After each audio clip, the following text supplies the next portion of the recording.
Well, hello there, everybody. How are you doing? Just jamming out to a little bit of Foghat. I'll tell you what, love those guys. I mean, 1976, Super Jam, St. Louis, Missouri, down in Busch Stadium. Hotter than a firecracker.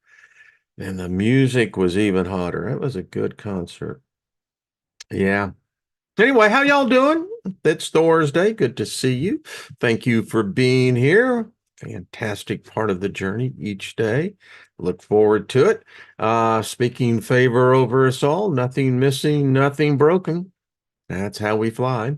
Hey, Nina, seeing that you're off to do something. Well, I'm a monkey. That's cute. Let's see.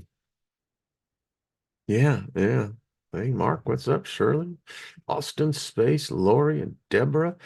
Well, thank you. I hope you're having a good time because it's getting weird out there. Just definitely. Again, that was a phenomenal concert. Just freaking phenomenal. That's all I can say to that. And as I turn over here and see, is the stream a streaming? It says it is. It says it's excellent. So I'll just take that as a good omen. It is most excellent. Where was that? See Mark in there, Brother Rex. Yeah, make the change you want to be. Yeah, I'd agree with that. So I have no idea why that isn't going. And give me a second here, folks. Is I'm seeing it's just fine there. So we'll write it from here. That's that's the best way to do that because apparently it's slow coming up on my monitor. I've got two of them going here. Got one here, one here. Hey Steiger, how you doing, dude? Doing fantastic. Thank you very much for asking. Um, so again, yeah, little delay for some reason. All right, we can dig that. We can work right through that. That ain't a problem. Hey, cheers, everybody. Mm-mm-mm-mm. Oh, that is so good. Loving it, loving it, loving it. Well, I'm partially live on that one. Partially live on that one. Getting two different perspectives. I love that. That means all sorts of weird stuff's happening. Different perspectives on life. Isn't it? Life just fun? We're about to have a freaking civil war, it looks like. The hell's wrong with people?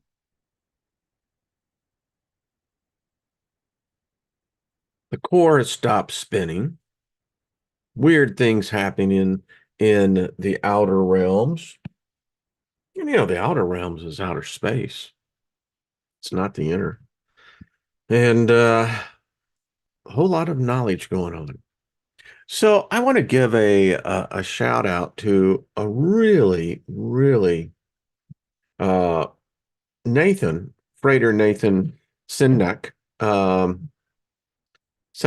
Setnakh. I can spell it faster than I can say it. He is an individual. I left a link down in the description box. And if you're looking, now many of you have his material, but if you're looking for some pretty powerful gnosis, I recommend Nathan for sure.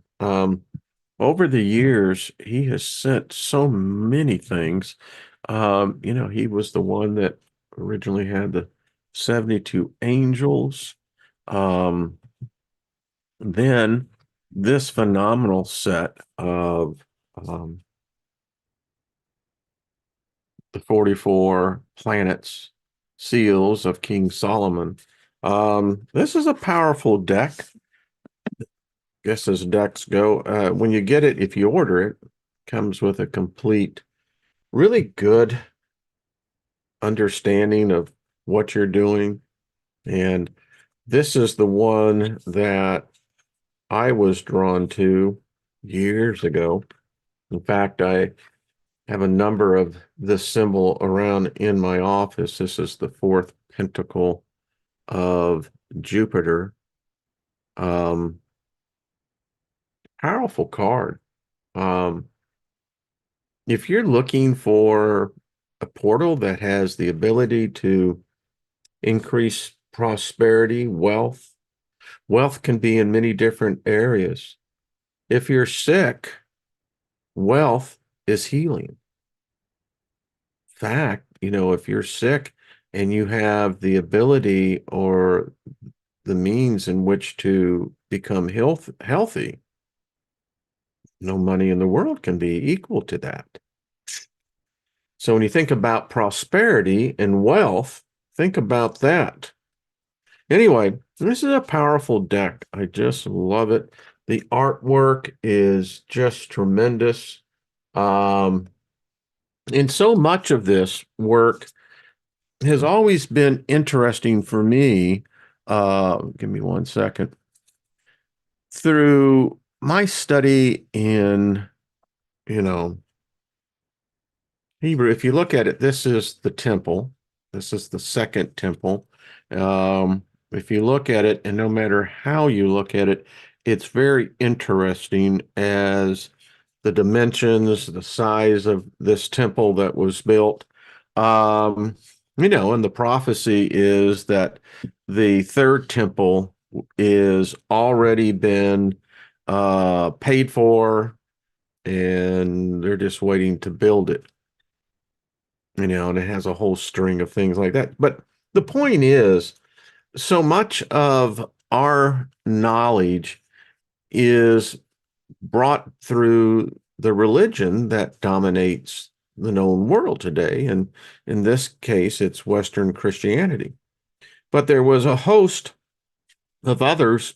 And when you study the Kabbalah, you understand that it's really not about this so-called God that is perceived today, but on a much older, ancient knowledge, you find out that we as humans, we possess, again, just, it's crazy the power that we individually and then collectively possess. And we've seen it all of our lives. We're naturally drawn through that. As soon as we're able to walk and interact with other children of our same age, and if you watch them, they realize very quickly that there's power in groups. Nature teaches that as well. And as above, so below as above, it works the same way. And so, again, powerful stuff. If you're at that point now where maybe originally you heard, um, think about it. And the theme of what we're going to be dealing with today, give me one second here. Mic test, 1, 2, 3. Let's see, it goes over there. Nathan has some beautiful work. I know Robert V, I think, others may have. Yeah, he actually sent this, and this has all the coins. I'm not going to get them out. They're all in, protective layers and cases. Um, but then Nathan sent me this. I wasn't even expecting this. Now, I have one of his works. It's mounted on my wall.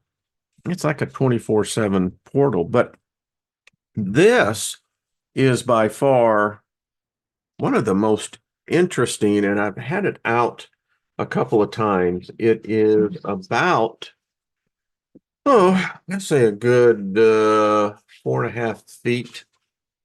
And if you're looking for understanding of how to open up portals, I would say that this is, and I can't open it all the way up, but when the first time it came and I opened it up on the living room floor, even the dogs, we're conscious that something is afoot. It's powerful. And whatever your position is with the Elohim, um, with these beings, um, you know, that's up to you to decide. I know that this works. I know it opens up portals. And if you have an understanding, no matter where you got that understanding, myself, it was in Christianity, and then I expanded out from there of these unseen beings. Why are they integrated into our consciousness? Why do they play a role throughout our whole society, our customs, our cultures? They're there. We mesmerize them, we elevate them to high levels of where people will worship them, people will do a lot of different things. And it's, I guess that's to be expected. I mean, it's what's, taught. And then if you don't have a, a more what I would call balanced teaching, you can go off and, there's fringe areas throughout that. But when you have people, again, like Nathan Frater Setnakh, um, it's interesting. It brings to your understanding there is a magic, a process. If I was to map this out in a Visio format, you know, and unfortunately that's how my mind works. I see this, and you can see it's interesting how no matter how hard they have tried to repress this ancient knowledge, it always seems to come back. The Renaissance era was primarily, the rebirth, and it has stayed with us. Now, the establishment, the main, in this case, monopoly that dominates the market of the mindset of humanity's beliefs, particularly in, religious or even in daily consciousness of higher beings, um, it comes from a knowledge that unfortunately has been hijacked. It's been polluted, convoluted, and eluded. And, when you begin to really study it, you find out that there are portals, there are openings. The temple, what Solomon built, with the help of the demons, as the story goes, is quite fascinating. If you read in the book of Chronicles, as well, I believe in the books of Samuel, you'll learn in the book of Kings as well, the story. Now, I don't know if it's true or not. I wasn't there. Never met the author, so I couldn't really discuss whether that author is authentic, actually has integrity, or was driven by an agenda. I don't know. But anyway, Solomon was, boy, he was into some the Holy of Holies. If I just take the name out, this room was a superconductor, what the room was. And if you ever read the description of this room, it's quite fascinating. And they get very specific in the amount of how many pounds of gold, silver, but in this case, gold, was used. And inside the Holy of Holies, you would have these huge doors that were made of the cedar of Lebanon. In fact, I don't even know if the trees exist anymore. And extravagant carvings interlaced with gold. And that's where you had the seraphim and the wings. And there are descriptions you can go and see. And the interesting thing is that when you walked into the Holy of Holies, the whole room was covered with gold. And we know from physics today, you do that today, you've built yourself a superconductor. And anyway, I just find it interesting. So there was something occupying that. And I don't know if it's friend or foe. I really don't. I know that if you take it from a position today where I would look at the gods of the Bible, then I got a problem with. And in fact, I want to show that. Hello, everybody in the chat room. How you doing? You know, I'm glad we got that favorite thing and the nothing missing, nothing broken, which is actually shalom. You know, that's where the word originates from, shalom.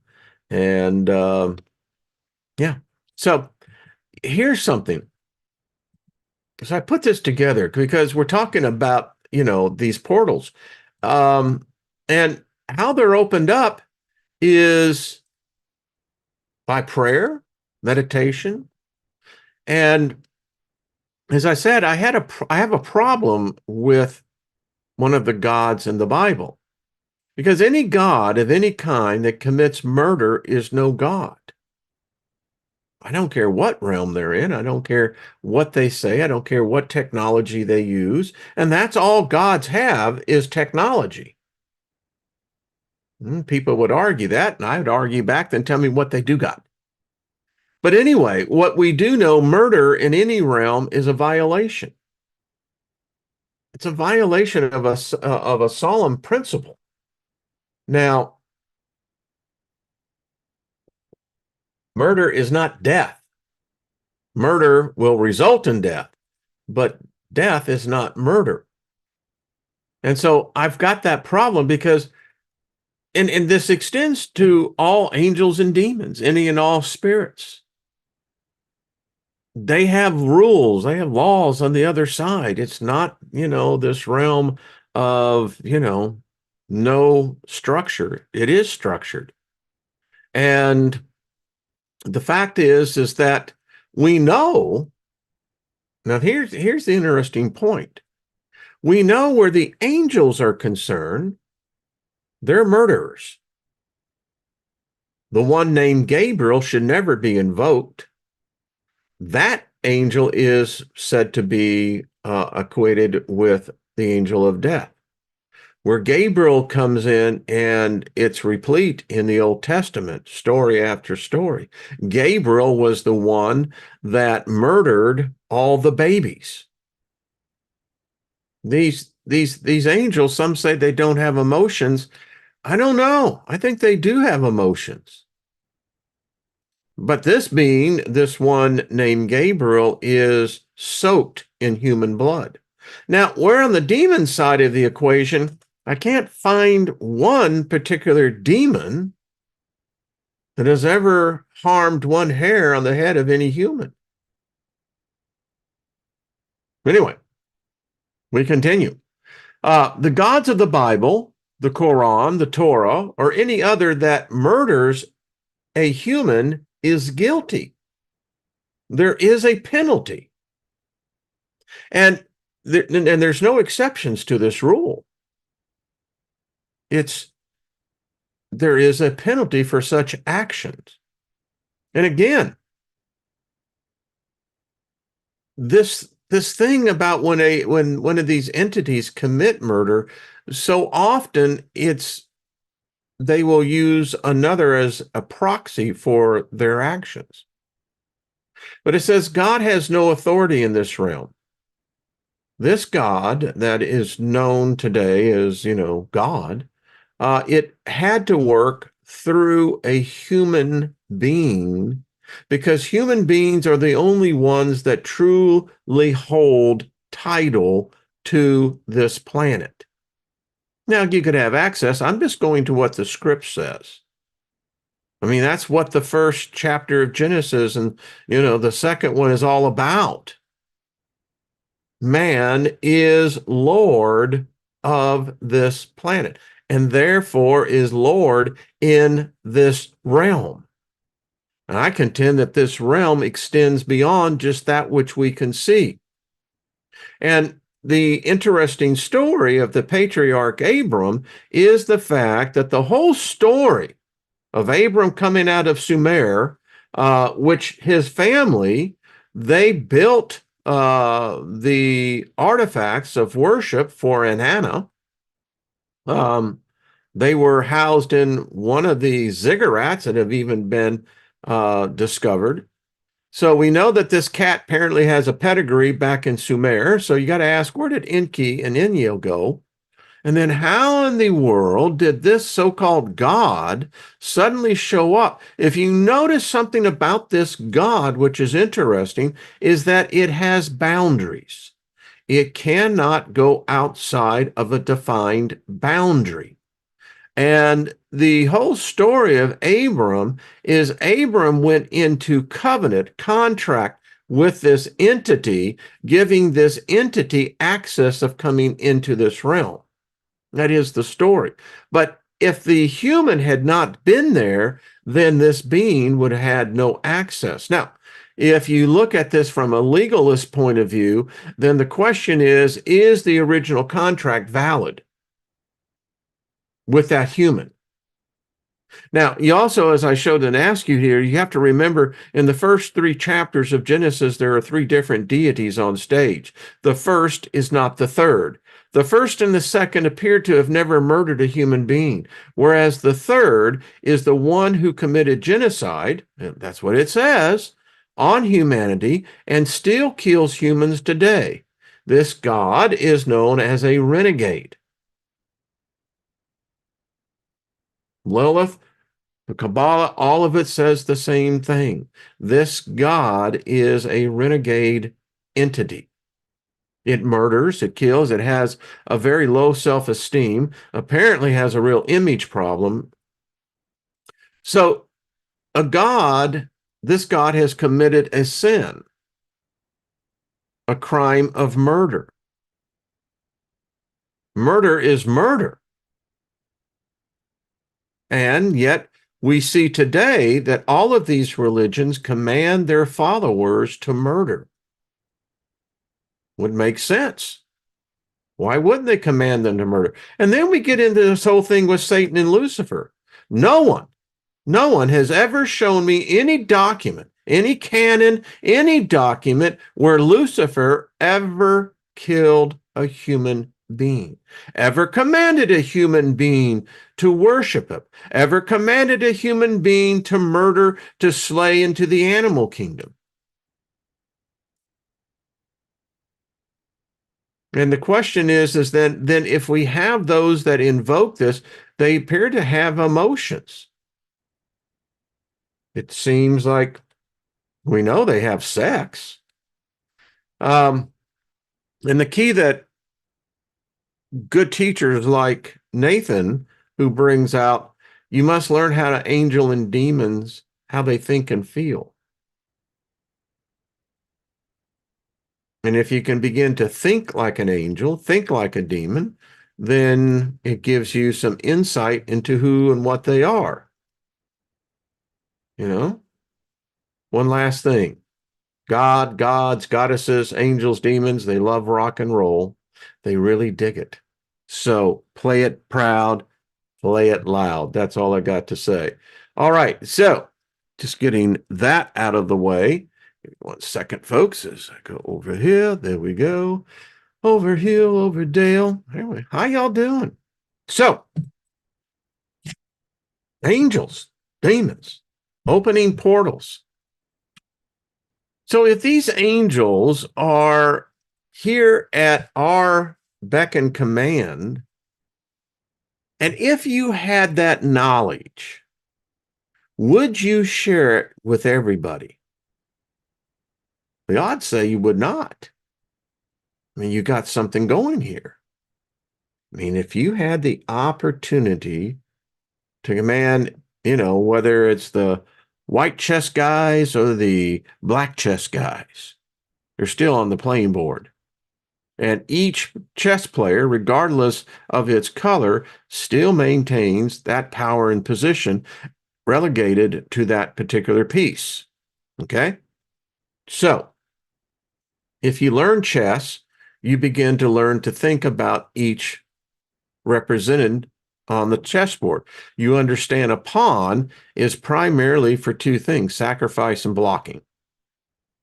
And then as you get into your other denominations, as I would put them, each one has increasing amount of power, but then again is limited until you get to the central chakra, the queen. And it's interesting how in chess, the queen has the ultimate power. She's not restricted in how she moves or where she moves. And even the king, although can move in any direction, can only move one at a time. Isn't that interesting? So getting back to, well, all right. So the stories are numerous out there on individuals, companies, agencies within governments of those who know the occult. They know how to invoke. They know how to give power. Now, you think I'm messing with you. I'm not. Fact check me on this. Go and Google what Homeland Security, the department, what some of the people, the federal workers, do there. They have made a votive candle with Mayorkas. So when you do that, you place the image of an individual, in this case, a living image of a human, and you put it onto a candle for the purpose of, and they call him the saint of vacation time. I think that's what it says. Yeah. It's weird. The patron saint of, vacation time or something like in that direction. That's a form of worship. Don't tell me that, that this stuff is, just make believe. It's real. And if you think that it's based upon an individual's charisma, popularity, that they achieve the realms that they do, well, you need to go back and watch little Damien. Yeah.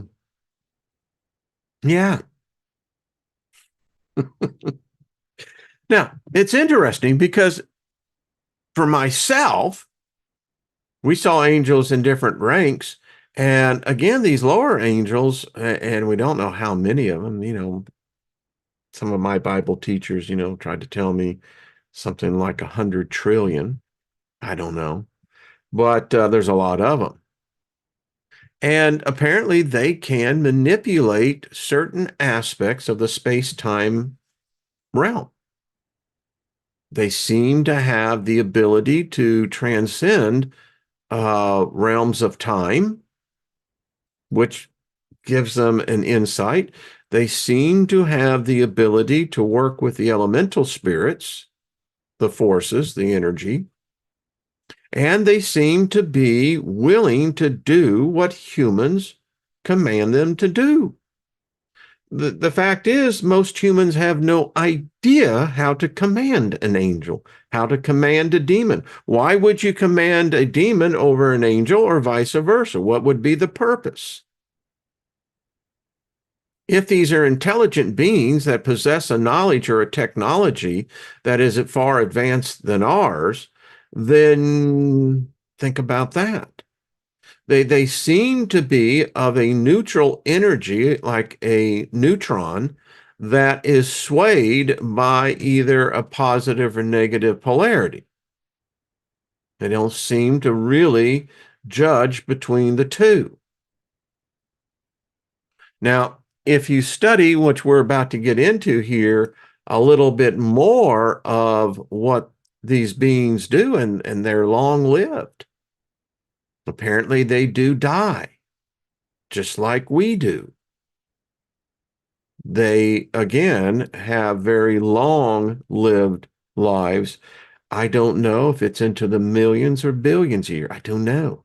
But we do know that apparently they can be killed. They can die. Some say if you read in certain parts of the, New Old Testament, book of Psalms specifically, it says, so does this God. This God that the world worships is going to die, just like we do. Apparently that curse goes both ways. I'm just saying what the other. Hey, Ballot Bryn, how you doing, brother? Good to see you. Elderberry.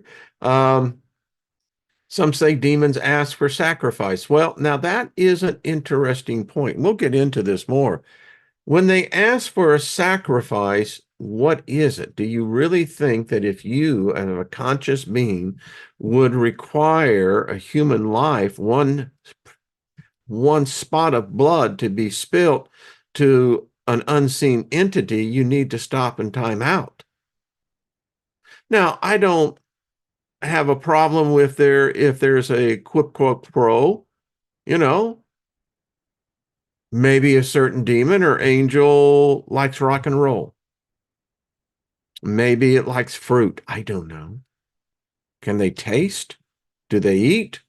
Apparently they do. Manna was, angel bread. That's what it is. And so apparently they do. So then that would mean they would know the difference of tasting. Well, I don't know if they grow trees on the other side. It seems they do, but maybe apparently our trees or our fruit is even different. I don't know. But if a sacrifice is required, then you have to ask yourself why.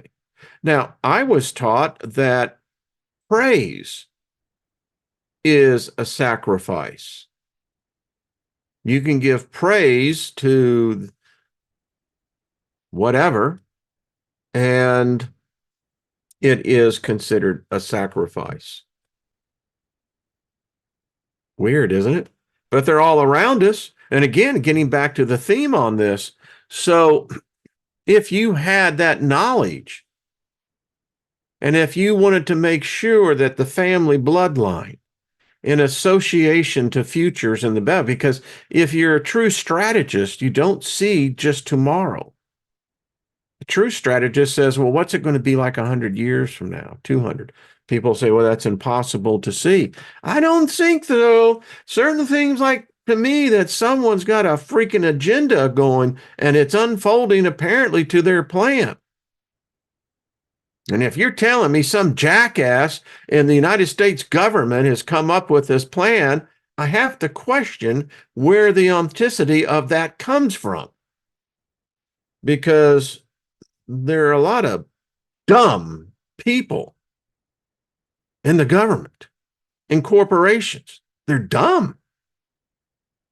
But yet, somehow, they seem to do this all right. What is it that they're using and embedding? There are stories, numerous out there, that certain politicians, certain CEOs, certain corporations get a hold of this knowledge, and they can take a literal unknown person, product, and it seems almost too good to be true, miraculous, how suddenly everything goes their way. Everything. Is that just coincidence? Or is there something greater than ourselves aiding to that? Well, I would have to say that I think it's the latter more than the former. So I'll have to go back and read this. So let's get into some fun stuff. All right. I'll get over here with. So this is Frater Nathan. This is his book. If you want it, go online. It's only like $3 or something. But I just thought I'd let you see a little bit of Frater. He, like I said, he's a beautiful, beautiful spirit. Says this is the first draft to the world on the spring equinox, March 20th, 2020. The second draft was on the winter solstice, the great Saturn-Jupiter conjunction, December 21st, 2020. And so this is, we see this all the time depicted, but this is when heaven and earth meet. We get into that. I know I've done videos, and I think Robert V has done videos. There's been others. This isn't just some guy sitting in his basement. Well, back then they probably didn't have basements. Maybe they did. Words can be erased, books burned. The symbol is the universal language of transcendental magic. So I just want to read just a little bit because I want to get into a couple of other books and want to get back into what I got. Again, when I get 6, 7 emails of someone saying, can you just continue on to this? One person wrote, never heard anything like this. So welcome. And refreshing courses. Listen, I don't know about you, but every course I've ever taken in, whatever it may be, you always go back and refresh. At least, I like to before a test. Anyway, he writes, I am an ancient being trapped in a human body, in a world that is not mine. Frater, I believe it, brother. I feel strange in it. Perhaps you too. And perhaps every day seems like any other, and you long for a truly free world. After all, we have experienced pretty much everything a human being can. Some of us, maybe more, and maybe some more than once. The proasic monotony of, it is monotone, monotony of life, the melancholy inevitability of death, exhausting questions, tightening circles around the mind, numbing routine punctuated by emotions, extreme screaming, pleasure, and self-destruction. Ain't it life grand? However, in my case, instead of feeling worn down by it all, instead of wanting to give up and get the hell out, an abundant inner fire filled me and cleansed me in an act of total transfiguration. From that moment on, I became truly conscious, experiencing and discovering my ancient strength. Since then, I have never been the same person again. In fact, you might say I ceased to be human at all. Consciousness is the key. It defines us, and no one can take it away from us. Once the flame has been ignited by the spark of gnosis, it will never go out. Once the heart rose blooms, it will never wither. The day I received the first message, June 11th, 2017, shored up my conviction that I have charted my true course, that dozens of years spent discovering my immortality during this fleeting, precious earthly life was time used wisely. Because if you gather experience, approach the subject standing on top of a lonely mountain with the whole world stretched out in front of you, it becomes clear that the means of understanding and understanding itself cease to have any limits. You are free.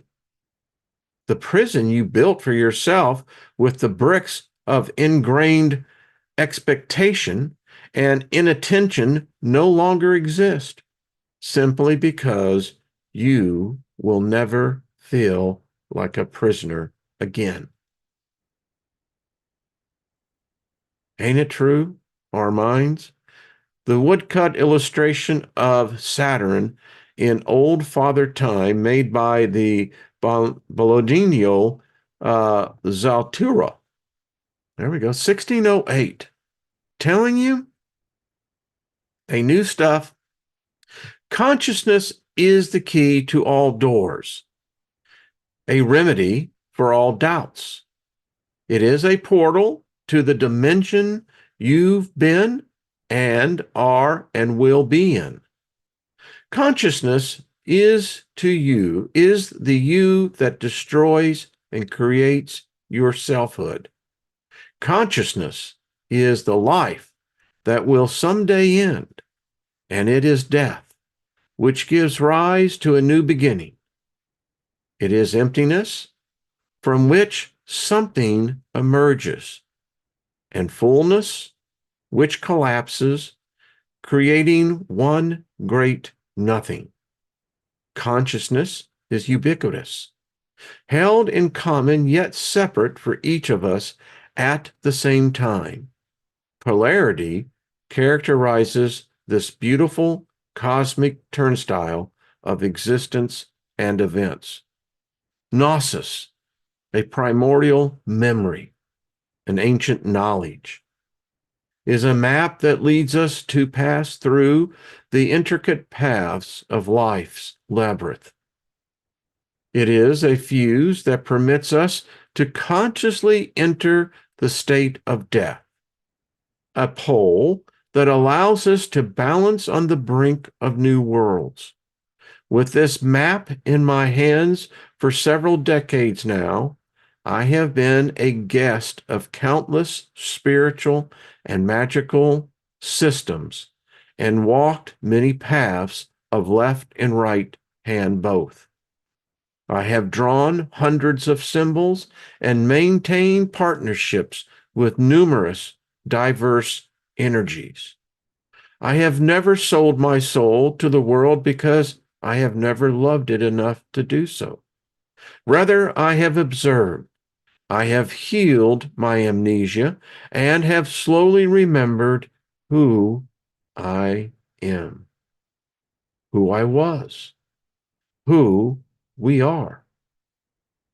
I have remembered the fact that we once said out loud, not because of your injustice, not for the human race's enslavement, but because we loved you once and weep that we might love you still, because we have given you a knowledge that no one will ever be able to take away from you, a light for those who walk in darkness.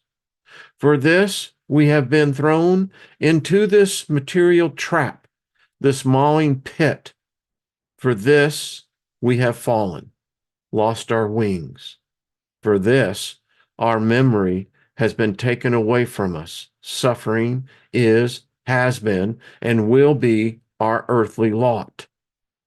The bleak, all and ever encompassing essence of our existence. For years, we were consumed by fire. It tempered our thoughts as if they were from steel.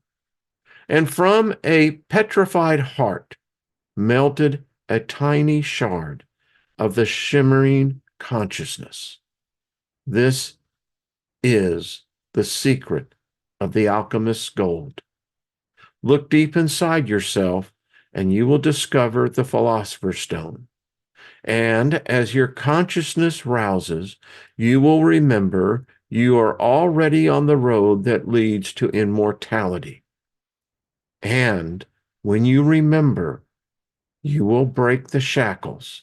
The mind gears will grind as they begin to turn, and you will start a cosmic machine that has always been governed by the principle that the like attracts the light. This is what happened to me, and I have finally decided that it is my mission to inform those of a like mind about what happened, and to encourage them to share their experience and come together as a community. This is my secret, for which a time I felt I had to keep for myself. Whoever has eyes, let them see. Be aware of the eternal entanglement, or follow your path in the here and now. The choice is yours. Frater Nathan Setnakh. If you want it, I've left the link to see more of it. Please, please help them out. Frater lives in Poland, just to let you all know. So, and I have had such favor. The favor of my life somehow led me. This individual found me, and um, I have been forever changed by the knowledge. Uh, so again, check it out. You'll like it. Now, in the category, as we continue, we'll get to the Luciferian Goetia. Wanted to share one more with you. Got this on Etsy, and I found it so interesting. This one was, I think, $3 so for the e-file. But again, it has knowledge from a perspective that ties into what we're doing. And this is the Demons of Magic, 3 practical rituals for working with the 72 demons. As we have seen with 72 angels, there are 72 demons. There has to be. I think they work in conjunction with one another. And I want to bring this out. Let's get that up a little bit. And just wanted to give you a little introduction to what she has written here. It said, A World of Demons. This book provides you with 3 ritual operations for working with 72 demons. The first ritual is a method for transcribing your desire into a coded cipher, which is communicated to the demon. This is a simple petition for your desired results to come about, and with only a small amount of diligence, it will yield rewards. Now, I can tell you, I experienced the very same thing in Christianity. You have not because you ask not. Write down the vision, write down your want. All of this is the same thing. We're just doing differences of different chess pieces. Let me continue. The second method is a connective evocation where you sense the presence of the demon in order to obtain results, knowledge, or more direct communication. Now, you got to figure out what you think a demon is. Let me give you a little trick that I use that helps. And, use it if you want. I see angels and demons as humans. Typically, I perceive them as being past friends. Because if I'm dealing with something that wants to harm me, well, then it's my enemy. And why would I ever invoke for my enemy? But I have found out that what I was told is my enemy is actually my friend. So the enemy of my enemy is actually my friend. Again, it's all mental. When full communication is sought, the third method provides you with the instruction for a complete evocation, with the demon brought into visible appearance. What image do you have of this? Do you got somebody going to creeper like this, or do you have a beautiful maiden? Or if it's woman, handsome dude. And you got to think about it. If they have emotions, they probably have a little pride. Oh, that's right. We find out they do have pride. So I happen to think that all my life I've been a well-dressed man. I like fashion. Times when I had to wear the suit, it was not the cheap suit off the rack. They were custom made. Why? Because everybody likes a sharp-dressed man. But anyway, I see the demons and the angels in the same category. Probably many of them will look at, for myself, they're probably, since I have more decades to dress them by, probably have some pretty good threads on. That's all I got to say. It said this is a bolder connection which leads to a fruitful arrangement with the demon in question. You will select a method according to your needs and to the extent to which you desire a supernatural experience. Folks, that's why people go to church. That's why church is dying. I mean, Christianity is dead because they're dead churches. There's no supernatural happening. There's no miracles happening. It's dead. And I got to tell you what, if I got to sit my ass on some wooden bench for some, I want to see shit, man. I want to see, freaking heaven and open. That's what I saw many a year and many other churches experience, but not anymore. Anyway, there's a reason for that. Each of the 72 demons is proficient in several areas, and all of their powers can be employed with 3 ritual methods and in combination. You have quite literally thousands of sophisticated powers at your disposal. She is spot on. She is right on. The fact is, we know how many of you have actually assigned angels or demons. I could say, well, I could get, for instance, show you how this works. Okay. So I can go in here and I'll look at a certain pentacle that I happen to know is established with wealth, being able to actually be lucky. You see, luck is just merely the result of preparation for the opportunity. In this case, I know which particular angel is involved on this. So Adonel and Bariel.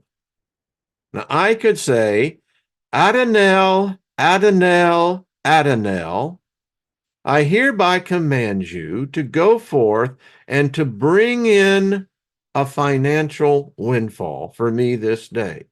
This is your command, and you will fulfill it with excellence. It's just that easy. Now, if I happen to have a sigil that works with that, that even works better. It's just that simple, folks. Now, I could do the same thing with a demon that controls fortune, controls that will help me discover undiscovered treasures. Same thing. They work in tandem. At least that's my perception. Working with demons is part of a spiritual practice that we loosely call magic.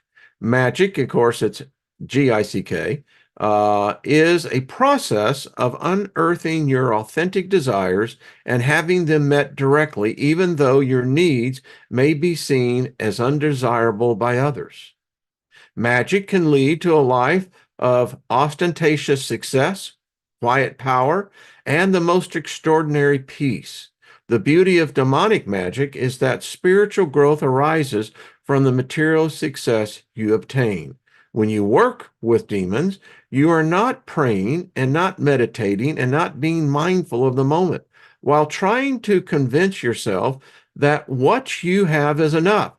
You face the lack, you filled with honesty and demand change. Yet, you get the material results you require, you destroy those you hate, and you satisfy your lust. It is amazing when the word lust comes up because today it has a negative connotation, but lust is in every one of us. It is. You can say lust is strong desire. That's what it is. Demons will demolish enemies. Oh, well, that ain't walking in love. I disagree with you. Enrich bold ventures. It's amazing how you can carry in your pocket a sigil, an emblem, and walk amongst others. And it's amazing how you become attracted to what you're doing. Know who your competitor is. It's in my profile. Companies need to understand if you're a new uprising, a startup, if you're going in to make presentations and with your competitors, and that's all the hell you got, really a tough road. But if I was to be able to teach you how I could show you how demons, angels will aid for your success, who will draw and attract that in, what is that worth?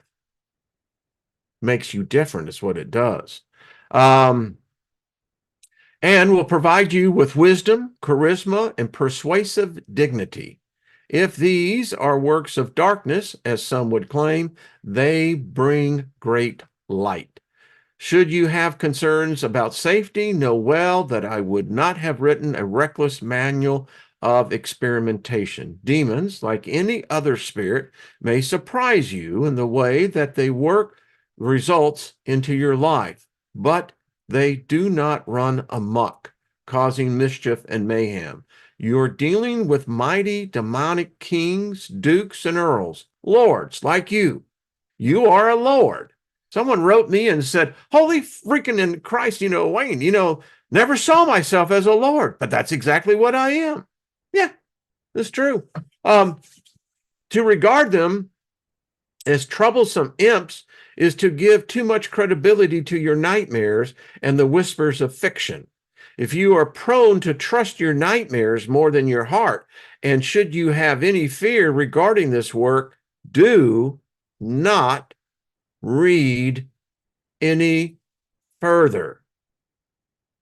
An anxiously active imagination will readily convince you that the demons are tapping on your window when there is nothing outside but the evening breeze.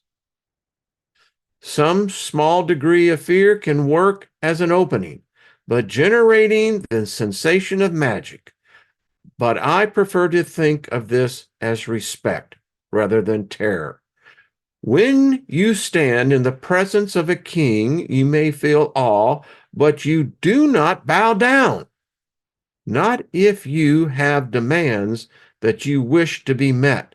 Working with this balance of power is the essence of the book. It is enacted in part by your will and your precise desires, and by the authority of angels. For each demon in this book, you will find a sigil that contains the demon's unique seal, a seal for its ruling angel, and written in Hebrew, the names of the three angelic emissaries that constrain that particular demon. Lynn and I like rodeo. And boy, I'm going to tell you what, there are some bulls out there, woo, they're possessed. My point is, they're bred for that. They're bred to, buck and the whole thing. Demons are in the same way, so are angels. It's such a wonderful knowledge when you understand. How I got my knowledge was reading Ephesians 6:12. Read it. You learn something. Paul, who, if he wasn't a mystic, then he was a magician. Think the spell that he cast brings that out in finite detail. And I often found it interesting that Paul wrote about this demonic world, but he never really wrote about the heavenly world. Now, he says there were 7 levels to heaven and, kind of described which each level, but really didn't even give any command structure. How's the org chart work on that? In total, there are 288 angels, several divine words, a ritual to wield power, and a ritual to encourage the embodiment of archangels. Against these powers, no demon can resist or rebel. You will not sell your soul to the devil or dabble in cruelty or sacrifice any animals to obtain your desires. Indeed, I believe that when magic lowers itself to such levels, it is because imagination of the occultist in question is severely lacking. I would agree with her.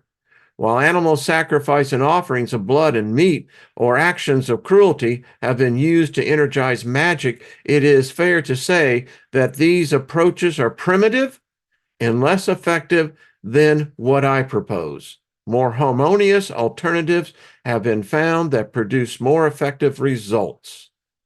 As I mentioned before, that many angels are called to perform acts of great wrath.